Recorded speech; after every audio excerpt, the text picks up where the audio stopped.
Cuando tuve las primeras noticias del libro de Ángel Puertas, pensé que se trataba de otro libro escritos por funcionarios con mucho tiempo libre o jubilados en los que enhebran reflexiones farragosas sin ningún tipo de sustancia. ¿Cuál fue mi sorpresa cuando al comenzar el libro sentí que tenía entre manos uno de los ensayos más interesantes sobre Cataluña en mucho tiempo? El título, Cataluña, visto por un madrileño, la verdad es que no le hace justicia. Puertas ha escrito un ensayo que no tiene nada que envidiarle a un Juaristi o a un Juan Lains. No son reflexiones pasajeras, sino una auténtica arqueología del catalanismo con el que tenemos la suerte hoy de poder abordar este tema con el mismo Ángel Puertas. ¿Qué tal, Ángel? Bienvenido a PD. Hola, buenos días. Buenos días. Bueno, cuéntanos un poco cómo surge este libro, porque cómo llegas a Barcelona en condición de funcionario judicial, ¿no? Efectivamente. Y empiezas a ver cosas y dices, hay cosas, esto no lo entiendo y necesito explicármelo a mí mismo. Sí, efectivamente. Yo llegué hace 15 años a Barcelona porque aprobé una posición de funcionario de justicia y encontré muchos fenómenos que me desconcertaban. Yo no entendía, por ejemplo, por qué se practicaba el victimismo. Hay una sensación de maltrato económico en la región económicamente más afortunada de España. No entendía por qué se le daba tanta importancia por parte de algunas personas al hecho de ser catalán. Es algo natural y que no tiene mayor trascendencia. Entonces, cuando yo preguntaba a la gente no me daba una respuesta, en mi opinión, satisfactoria. Unos decían, bueno, es que esto siempre ha sido así. Aquí a la catalanidad siempre se le ha dado importancia del estilo de que en los montes, en lo alto de una montaña, no hay un crucifijo o no hay una lápida indicativa de la altitud de esa montaña o un bronce con el perfil de las montañas circundantes. No, lo que hay es una bandera catalana. ¿Y por qué? ¿Por qué tantísima importancia? Y otros me decían, bueno, esto es así porque somos una nación. Pero el concepto de nación es muy subjetivo, hay infinidad de definiciones de nación. Basta con escoger la que uno desee, que más se acomode a las preferencias personales para ya tener construido el argumento. Hay que decir que tú cuentas un poco la prehistoria de este libro, porque tú tienes que estudiar el catalán, aprender el catalán, y ya ahí mismo creo que tu profesor de catalán, que era de Badalona, ya te empieza de alguna manera a dar la bienvenida, ¿no? Cuéntanos un poco esa anécdota pues que sí, es tan efectivamente. Yo antes de ir a Cataluña a trabajar me puse a estudiar el catalán en Madrid y el profesor que teníamos era extraordinariamente nacionalista. Era un hombre que le gustaba jactarse de lo bueno que era lo catalán, pero había un cierto aire de superioridad en muchas anécdotas que iba soltando, y yo me decía, pero ¿por qué este hombre, que es una persona simpática, agradable, mira por encima del hombro a otros españoles? ¿Por qué? En un momento tú le preguntas, bueno, ¿y cómo está, sí, cómo es la ciudad, no? Creo que le preguntas, no sé, por Barcelona, y te dice que bueno, que el centro está bien, pero en las afueras ya no está tan bien porque hay mucho andaluz y mucho extremeño, ¿no? Sí, contaba anécdotas de este estilo. Pero es que una cosa parecida me ocurrió en un grupo de teatro de Badalona en la que estaba yo haciendo una obra, y un compañero del Masnou me respondió lo mismo. ¿Qué tal es el Masnou? Me dijo, uy, bien, pero la parte de arriba, los barrios de arriba están llenos de españoles. Lo curioso es que este hombre es un hombre encantador, pero ¿por qué tiene esos comentarios que rozan el racismo? No lo entendía. Y digo, estos son traumas. Entonces cuando yo me puse a estudiar el tema... te lo dice a ti abiertamente. Porque yo hablaba en catalán. En el grupo de teatro en el que estaba yo hablaba catalán. Y entonces a veces no se dan cuenta. Cuando haya tanta confianza, sueltan el comentario sin percatarse de que el que tiene delante es madrileño. A veces me ha pasado estas cosas. O contar chistes desagradables respecto del resto de España. Estos son conductas minoritarias. Son conductas que... Es decir, hay una especie de doble juego, es decir, las hacen en ciertos ámbitos y en otros pues se cuidan más. Sí, es que tiene dos caras. O sea, esto ya lo dijo Indalecio Prieto. Indalecio Prieto, en las cortes, el líder socialista bilbaíno, en las cortes de la monarquía alfonsina decía: no se dejen ustedes engañar por estas personas moderadas, estos diputados moderados que el PNV envía a Madrid, porque envían personas moderadas para calmarles a ustedes y para obtener concesiones, pero en Vizcaya se quedan los nacionalistas más radicales para educar a la juventud, para organizar el partido y para dirigir los medios de comunicación. En el nacionalismo hay dos rostros: el moderado, Durán Lleida o Miquel Roca, Que ya ha Y sido luego, comido por, sí, al fin de cuentas, por lo- por el sector duro, ¿no? sí, Ya ha tenido que... porque tiene esa facilidad. El sector duro es siempre el guardián de Ese Cataluña. doble juego ya me parece que ya incluso Se va ya no lo rompiendo. veremos, ¿no? Se va rompiendo, Sí, se va deshaciendo. se va rompiendo porque hay una ruptura del vínculo, digamos, de afecto con el resto de España, fruto de, bueno, de la sentencia del Tribunal Constitucional y una sensación de agravio. Pero esa sensación de agravio muchas veces es imaginaria. Es fruto de, bueno, de construcciones mentales que tienen relación con el narcisismo, que es el rasgo psicológico básico del nacionalismo. Bueno, y que hay mucho de psicología en el libro. Sí. Es decir, llega un momento donde me comentaba fuera de micrófono que tuviste que ahondar en materia, ahondar en el tema psicológico, ahondar sobre todo en el tema del narcisismo. ¿Por qué? Sí, pues porque yo cuando me puse a estudiar el tema me di cuenta que lo auténticamente importante en la vida de las personas no es lo que cuenta, sino lo que se calla. Y por ejemplo, una cosa que se calla siempre en la historia de Cataluña son las guerras carlistas. Cataluña en un periodo de 50 años, desde 1821 a 1875, o sea, pleno romanticismo, sufrió 7 guerras civiles. 7. En Castilla, por ejemplo, pues no conocimos ninguna. En Galicia tampoco, ni en Asturias, ni en León, ni en Andalucía, ni en Canarias, ni en Baleares. ¿Y ese guerras. belicismo qué consecuencias trajo? Las guerras civiles, claro, dejan cicatrices muy hondas en las conciencias de los pueblos, porque el enemigo es el vecino. El enemigo además ataca de madrugada, los carlistas, fusilan a las 3 o 4 autoridades liberales, exigen al pueblo que paguen impuesto al rey Don Carlos, a quien no pague la contribución le queman la casa, le envenenan el pozo o le secuestran el hijo. Se lo llevan al monte y hasta que no pagaba el rescate no lo soltaban. Pero claro, los liberales de ese pueblo se iban al pueblo vecino, secuestraban a 3 o 4 hijos de carlistas y los tenían en rehén. Y de cuando en cuando hacían, por ejemplo, intercambios de prisioneros. Claro, son guerras civiles donde el enemigo aparece de imprevisto, donde uno tiene al hijo enrolado en la milicia nacional o tiene el hijo en una partida carlista y si se oyen tiros detrás de unas peñas, uno sabe si el hijo va a regresar sano o salvo o va a regresar en una mortaja. Son guerras en las cuales un empresario podía despachar mercancía desde Manresa con destino a Barcelona y no sabía si iba a llegar a un buen puerto. Es decir, generan incertidumbres, generan una profunda inseguridad. Cuando hay tanta inseguridad, la autoestima se deprime. Un hombre que no es capaz de dominar su entorno, porque se queda sin trabajo, porque enferma, porque envejece, se siente menos hábil. Se da cuenta que no es capaz ni de traer dinero a casa, ni de abrocharse el nudo de la camisa. Entonces se dice, yo soy un inútil, valgo poco. Muchos catalanes no tuvieron en el siglo XIX capacidad de dominar su entorno. La autoestima era baja. Hay textos que dicen en los cuales se despotrica Cataluña. En la guerra civil, la gente se dice, ¿cómo podemos ser tan bárbaros de matarnos entre nosotros?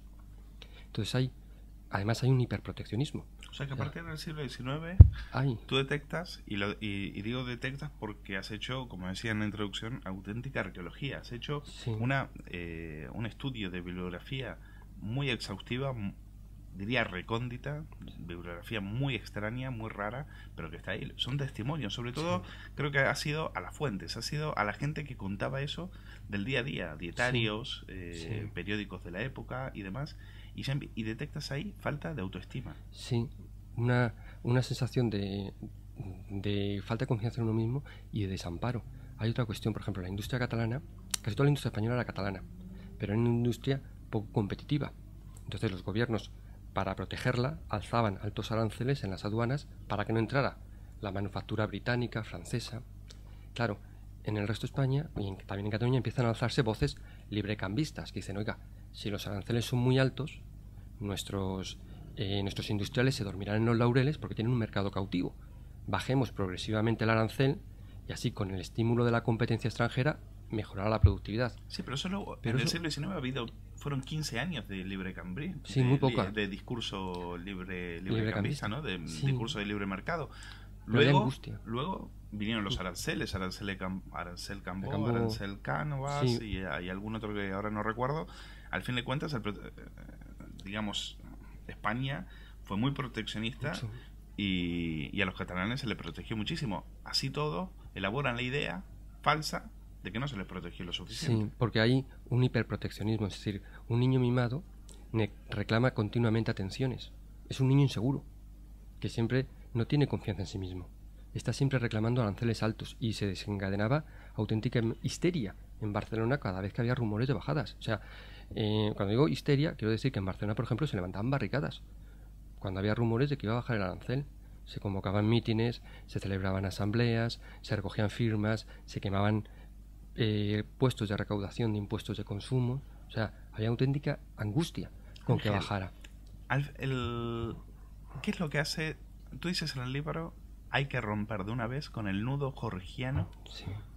que se ha elaborado a partir de fines de los años 30 del siglo XIX en adelante. ¿Qué quieres decir con eso? Que todos estos traumas hay que solucionarlos. Digo, porque son traumas. Hay un trauma, una sensación de desamparo. Es decir, cuando España tampoco hizo los deberes con Cataluña. Es que, bueno, Cataluña es una parte de España. Y la parte más problemática de España era precisamente Cataluña. Era la que más guerras civiles provocaba. Claro, cuando tienes tantas guerras civiles, militarizas el gasto.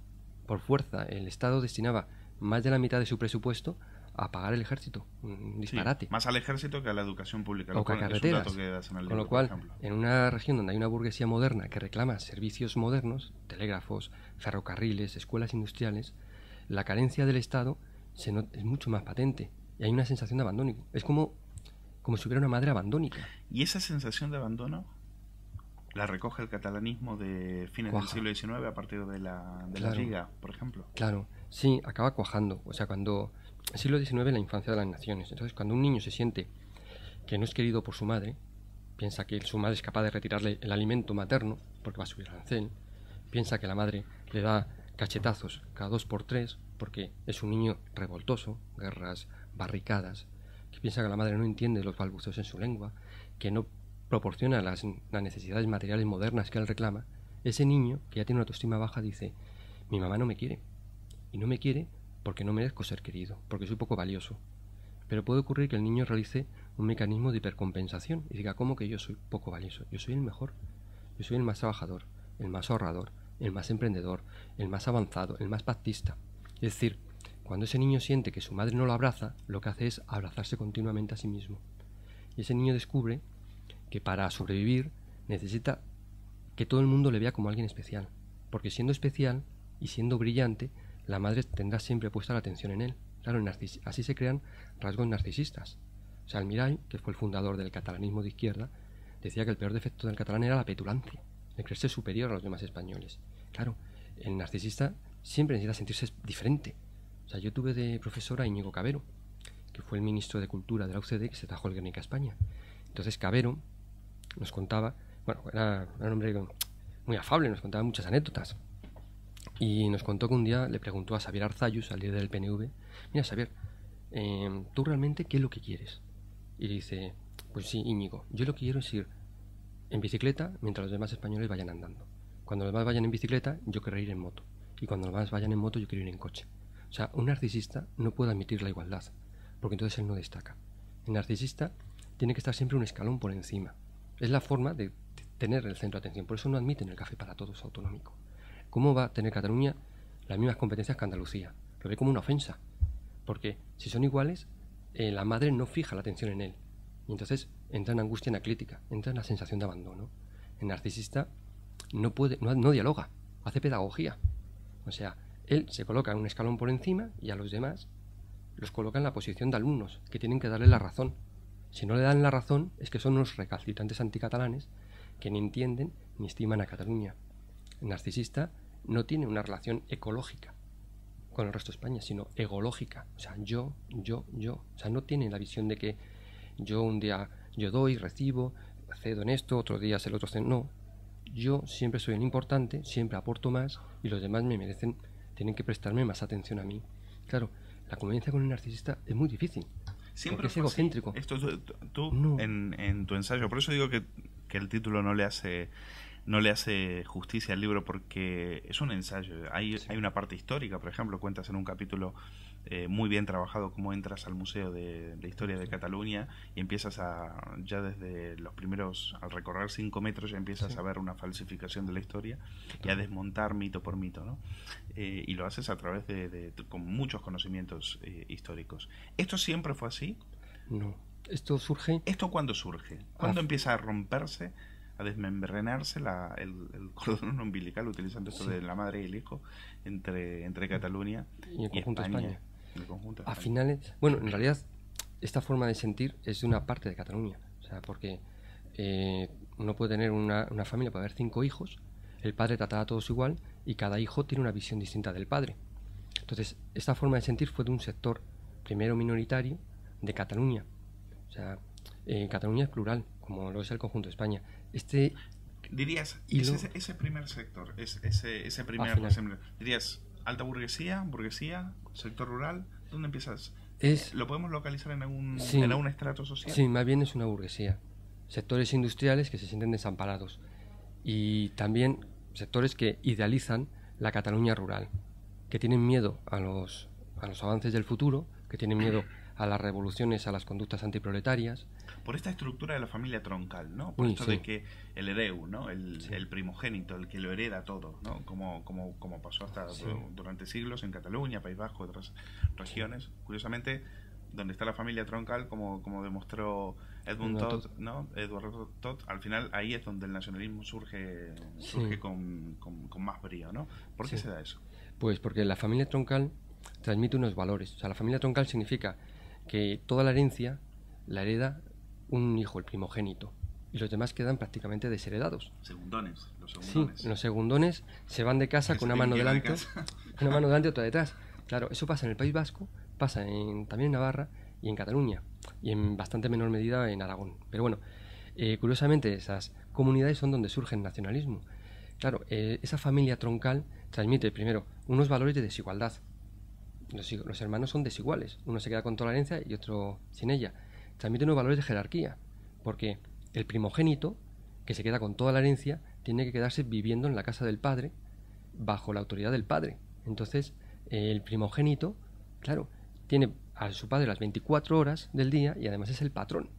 Entonces hay unas relaciones de amor y odio que la única forma de salvarlas es ensalzando la figura paterna y ensalzando el principio de autoridad.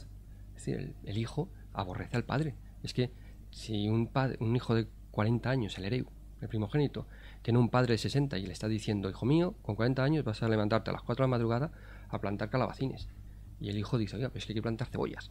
O, hijo, tienes que irte. Y el hijo con 40 años tiene que aguantar todo lo que diga el padre. Es fácil que el hijo repudie al padre. Entonces, la forma de salvar esa sensación ambivalente de amor y odio es divinizando la figura del padre, aceptando el sacrificio. En el fondo es teniendo la idea, porque si quieres que el padre muera, esto es freudiano, lo mejor es creer que la muerte no es el final de la vida. Entonces, todas estas ideas dan una gran relevancia a la religión, a los ritos, a la autoridad, a la desigualdad. En el fondo son ideas tradicionalistas y carlistas. Y ya que estamos, reinventamos la tradición, ¿no? Y se Reinventamos reinventa. el pasado, porque es, al fin de Claro, cuentas es la mejor forma de de ceguera, sobrevivir. ¿no? Es decir, y de sobrevivir, claro. Sí, es que claro, el pasado se reinterpreta para que sea coherente con los sentimientos propios. Bueno, la manipulación de la historia es sorprendente porque se utiliza como si fuera un bonsai. O sea, el jardinero japonés coge un arbolito y va podando unas ramas. Entonces esa rama ya no crece por aquí. Y otras ramas las va enlazando con un alambre para que no crezcan de forma natural. Y las ramas se van encogiendo. Hacen lo mismo Te quiero preguntar por dos con la historia. personas que aparecen mucho en el libro. Uno es Víctor Balaguer Sí. y el otro es Vicens Vives, el historiador. ¿Qué papel han cumplido en esta desmitificación? ¿Hasta qué punto se pueden repartir las culpas? Porque Balaguer en algunas cosas también tiene razón en lo que dice, Sí. ¿no? Y Vives tampoco es que yerra en todo. En todos sus exámenes, pero sí, por ejemplo, tengo una frase de Vives genial que dice: para el castellano el trabajo es un castigo divino. Sí. O Es sea, que no se eso, entiende. es que eso son manifestaciones de narcisismo. Nosotros somos los mejores y se comparan siempre con Castilla, que es el hermano mayor. O sea, si España fuera una familia de 3 hermanos, el hermano mayor, que es el más sacrificado, el que hereda la autoridad del padre, es aquel en el que delegan los padres, parece ser que es Castilla. El hermano pequeño, ¿quién suele ser? Pues suele ser el mimadito, el que tiene que desarrollar, digamos, la picardía, la gracia para sobrevivir, porque no tiene la fuerza de los otros hermanos. Y luego tenemos el mediano, que está entre dos fuegos, que se encuentra que el mayor le roba protagonismo, autoridad, y el menor de Roma ante tensiones. Digamos que el hermano mayor sería Castilla, que nunca se queja, pues realizarse el trasvase Tajo Segura, en Castilla nadie habla. Hágase el trasvase desde el Ebro a Barcelona o Valencia, la que se monta en Aragón. En el castellano asiente y se identifica demasiado con el padre. El hermano pequeño pareciera que fuera Andalucía. Y el hermano del medio, que está entre dos fuegos, pareciera Cataluña, o la Cataluña nacionalista, que está entre dos aguas. Entonces hay como un resentimiento hacia el hermano mayor. Castilla, lo que dice Vicens Vives, para el castellano el trabajo es un castigo divino. Eso es resentimiento hacia el hermano que roba el protagonismo. Claro, Cataluña pasó de ser la cabeza de la corona de Aragón a ser un brazo secundario dentro de la corona de España. Claro, la caída es dura. De ser el ingeniero jefe de una empresa a ser el simple capataz de una delegación comarcal de esa empresa. Es una caída. ¿Cuánto tiempo llevas simbólica en Cataluña? Bien. Pues llevo 15 años. ¿Cuando llegaste era igual que ahora la situación? No, ahora se ha radicalizado, en el fondo. Hay bastante más porque cuando yo llegué, curiosamente, había como un cierto cansancio hacia el nacionalismo. Pues yo llevaba ya casi 20 años gobernando. Había una cierta fatiga. Pero yo creo que el hecho que el tripartito, el Partido Socialista, se aliara con Esquerra Republicana, el guardián de las esencias, hizo que se radicalizara. Y luego lo del estatut pues fue un grave error, porque es una fuente de insatisfacción. Es la gran parte, ofensa, sí. ¿no? La gran, sí, porque es la gran deuda, ¿no? Se transformó en una especie de no sé cómo una frustración, frustración. Sí, una frustración humillante. Es decir, el narcisista siempre está frustrado. Esta es una de sus características. O sea, porque el narcisista, tenga lo que tenga, le parece poco. Porque siempre está, para él, el reclamar es una forma de obtener la atención de la madre. Dame, dame, dame, que nunca me sacio. Claro, si deja de reclamar, entra en angustia, en la crítica. Piensa que la madre lo va a abandonar. Entonces siempre está exigiendo. Y así es. Pero parece que este niño bastante ya crecidito, crecidito, muy mal criado, ahora quiere vivir solo. Y claro, cuando le toca vivir solo, pues claro, se da cuenta de que tiene una deuda de 43.000 millones de euros, de que no puede pagar las pensiones, de que no puede, de que cuando tiene que hacer un túnel se le viene abajo, como el Carmel, de que la corrupción que había en el resto de España es la misma o peor que la que tiene ahí mismo en Cataluña. Pero entonces no lo ve, porque es que el narcisista se cree mejor que los demás. Entonces él no necesita a nadie. El narcisista dice, son los demás los que me necesitan a mí. Yo soy el más avanzado y mis problemas son culpa de los demás. Ángel, o sea, no lo ve. Tu día a día, tú eres funcionario judicial, sí. de 15 años en adelante, ¿cómo te has planteado en algún momento, luego de este ensayo, te has planteado seguir viviendo en Cataluña? ¿Crees que todavía esto se puede arreglar? ¿Cuáles son tus reflexiones en ese sentido? Sí, yo creo que se puede arreglar si se actúa con inteligencia, con valentía y con generosidad. Digo con inteligencia porque no se conoce el origen del problema, que es psíquico. O sea, son traumas de hace 130 años. Son traumas que se transmiten de generación en generación y que la gente los transporta sin saberlo. Esto es Pero como... no podemos ponerle un psicoanalista argentino a cada uno de ellos para que les estirpe el trauma. No, pero sí se pueden hacer gestos simbólicos que ayudarían mucho. Es decir, yo creo, por ejemplo, si todos estos traumas son fruto de una sensación de abandono, sí, una cierta comprensión. Por ejemplo, yo creo que sería bueno que Barcelona también fuera capital de España, porque si España es la unión de dos coronas, Castilla y Aragón, lógico hubiera también dos capitales. Claro, Barcelona no es más que una simple capital autonómica. Yo creo que también debería ser capital.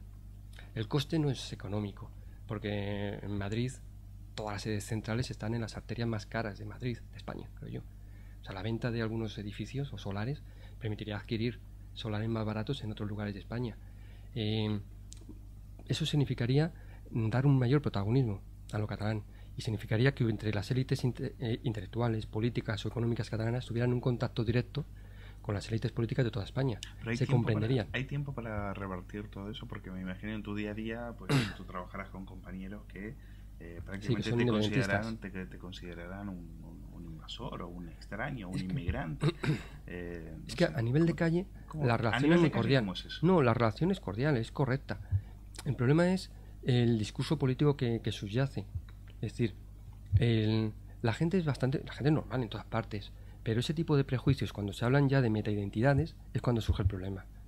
Porque entonces tienden a pensar los que son nacionalistas de que el problema viene de fuera. Entonces, si el problema viene de fuera, pues levanta una muralla, una frontera. Y además, el tema está totalmente banalizado. No le dan importancia. Los demás españoles no existen. Los demás españoles, para un narcisista, son o espejos o dianas. Espejos que le tienen que dar una imagen duplicadamente bella de uno mismo. Me tienen que dar la razón, soy especial, me tienen que blindar, yo siempre soy el que tengo que salir ganando. O son dianas sobre las que arrojar los dardos de la frustración. Y el hecho de quedar fuera de Europa, que es lo que siempre les recuerda la derecha política, ¿no? El PP, bueno, si seguís ahí, Europa, sí. Os vais a quedar fuera de Europa y tal. ¿Eso les genera algún tipo de temores?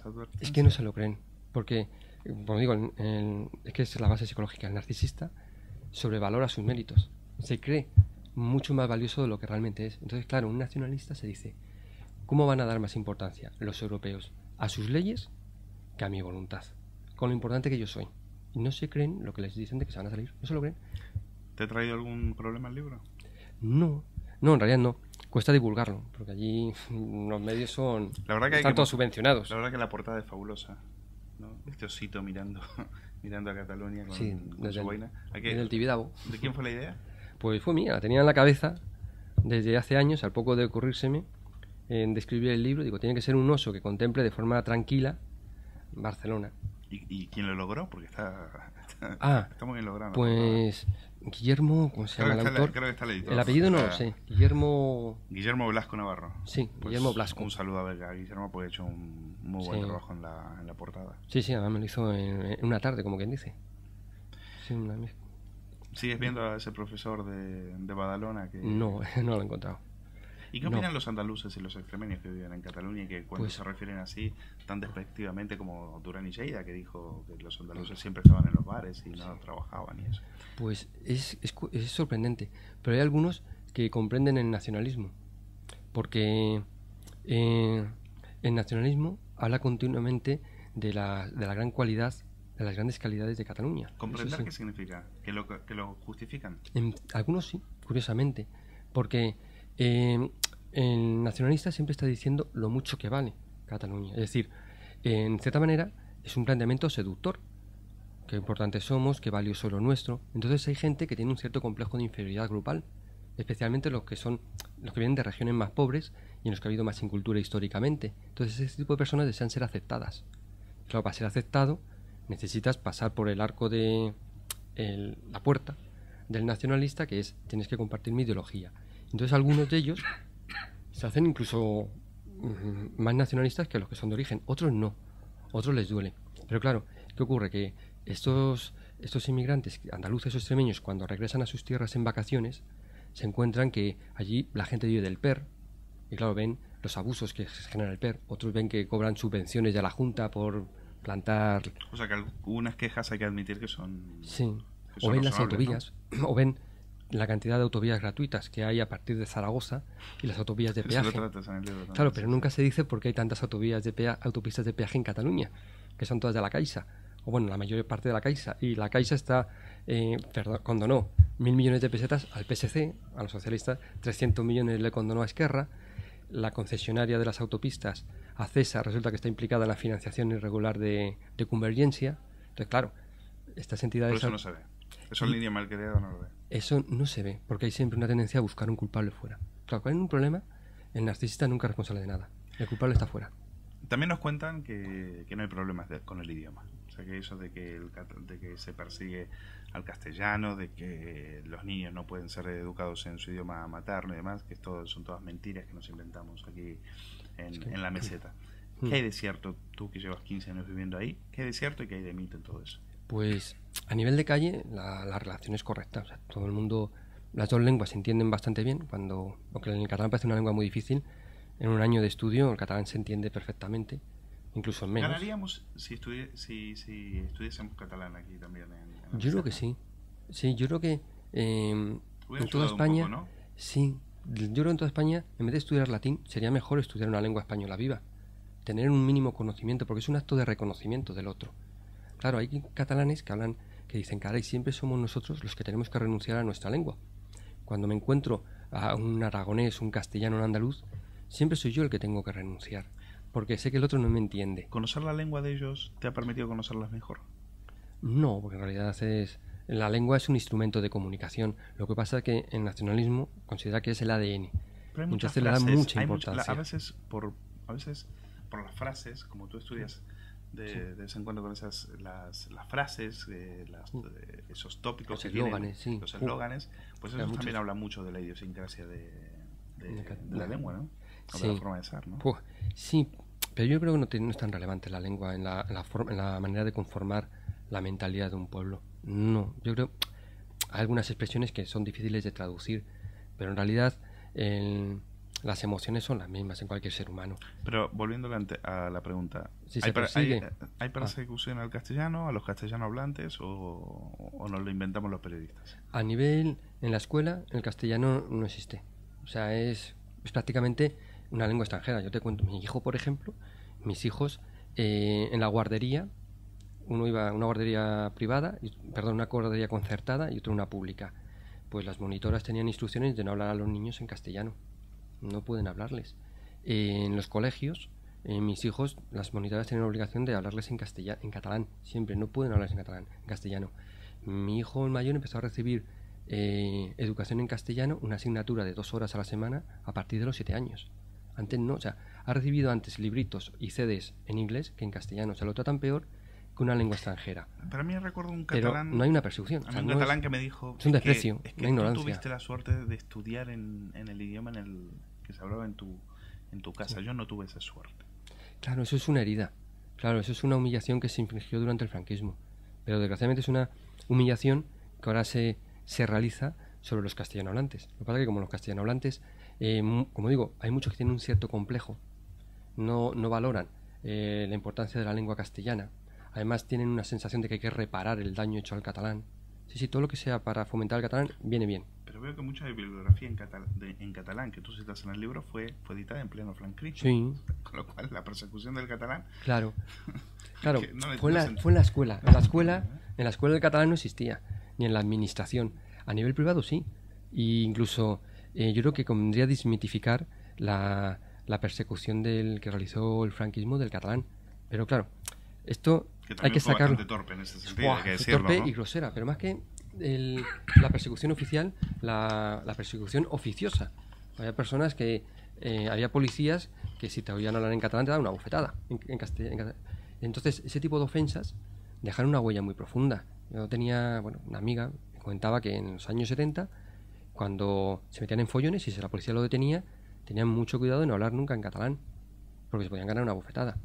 Entonces, claro, ese tipo de vejaciones dejan huella. Entonces, cuando alguien defiende los derechos lingüísticos de los castellanohablantes, hay personas a los que se les enciende la bombilla y dicen, no, estos son unos franquistas que quieren perseguir al catalán. Es una distorsión. Tú, Ángel, que vives en Cataluña, que llevas años, que estás criando a tus hijos en Cataluña, de alguna manera, y que no, por supuesto no tienes ningún sentimiento nacionalista, ¿te sientes de alguna manera olvidado, desprotegido por el centralismo, vamos a llamarlo, por el Estado? Sí, más que el Estado no es centralista, pero el gobierno central, el PP y el PSOE, yo creo que no están a la altura de las circunstancias. No son conscientes de lo que se está echando encima. Actúan como el padre o la madre que ve que un hijo no le quiere, que el hijo le hace desprecios, que el hijo se quiere marchar y entonces dice, no, en realidad no es que no me quiera, es que está un poco insatisfecho, pero si cedo un poquito, a lo mejor está contento. O actúan como el padre que dice, no, el principio de autoridad es esto es lo que hay que hacer. Entonces, pero los dos al mismo nivel, porque el PSC ya me parece que la deriva del PSC está prácticamente ya pidiendo perdón, ¿no? Por ser un partido obrero y español, aliado, ¿no? Sí, aliado. Sí, es que el PSC tiene una especie de complejo Companys. O sea, Companys, cuando se sublevó contra la República en el 34, se giró en el balcón en el que proclamó la República Catalana, se giró y dijo, por fin nadie podrá decir que soy poco catalanista. Es decir, hay muchos sectores que son tibiamente catalanistas que están acomplejados, porque el nacionalista, el pata negra, se considera el catalán pata negra, el que reparte los carnés, el guardián de la casa, y el que está acomplejado desea la aceptación del guardián de la casa. Y hay sectores del PSC que son así. Y me parece que el único pata negra son Los de nacionalistas. Esquerra, ¿no? Sí, pero bueno, al lado de los de Esquerra están los de las CUP, que son más pata negras que los de Esquerra. Y entonces son siempre los guardianes de la casa, son los que otorgan los que dicen cómo hay que ser buen o mal catalán, los que dicen cómo hay que comportarse, los que dicen cómo hay que defender a Cataluña, porque continuamente el nacionalista ve amenazas contra Cataluña. Es lo que yo llamo la ecuación conspiratoria. Narcisismo más frustración igual a paranoia. El narcisista, cuando está frustrado, echa la culpa de sus problemas a los demás, que dicen, me tienen manía, me quieren hacer la vida imposible, en cosas baladís, o incluso en cosas desde lo más simples a las más graves, la culpa siempre está de fuera. Para proteger la autoestima, uno nunca es culpable de nada. Si el metro de Madrid funciona mejor, no es porque las autoridades madrileñas gestionen mejor, como por ejemplo me dijo un diputado socialista catalán y un diputado de Iniciativa per Catalunya. No. Si el metro de Madrid funciona mejor es porque el gobierno central está detrás apoyando a la Comunidad de Madrid. Nunca lo demuestra. Cuenta la anécdota. ¿Era Pues la sí, mujer de Carlos esta Rovira? lo decía la mujer de Carlos Rovira. Hace años vino en una comisión de Esquerra a Madrid, se montaron en el metro, entonces un periodista les preguntó, bueno, ¿qué piensan del metro de Madrid? Y la mujer de Carlos Rovira dijo, el ver que el metro de Madrid funciona mejor que el de Barcelona me reafirma en mis convicciones nacionalistas. Es decir, en vez de decir qué bien lo están haciendo las autoridades autonómicas madrileñas, es imposible que lo hagan mejor que yo. Si lo hacen es porque tienen un trato de favor. O sea, son incapaces de hacer autocrítica. Claro, a la larga en Cataluña hay mala gestión. Claro, mala gestión porque un nacionalista te está siempre vendiendo que él lo hace mejor que los demás. Y cuando se descubre el fallo, la culpa lo tiene el de fuera. Y no solamente lo tiene el de fuera, sino que el nacionalista dice, yo soy el guardián de Cataluña y yo soy el paladín de la Cataluña humillada. Con lo cual, no solo no pierde votos por la mala gestión, sino que luego gana porque se presenta como el defensor. Es una cosa paradójica. La mala gestión tiene premio. Es paradójico. Pues nos hemos quedado sin tiempo, Ángel. Bueno, muchísimas gracias por venir, por presentar este libro aquí en Periodista Digital, Cataluña vista por un madrileño. No se dejen llevar, la editorial es Albores. No sé si van a ir al Corte Inglés nuestros lectores y lo podréis encontrar. Si no, por supuesto, en Periodista Digital pondremos el nombre de la editorial, un teléfono para que puedan encontrar un ejemplar de un libro que sin duda que merece la pena. Enhorabuena y gracias por venir a Periodista Digital a hablar del libro. Gracias a vosotros por darme esta oportunidad. Muchas gracias. Venga.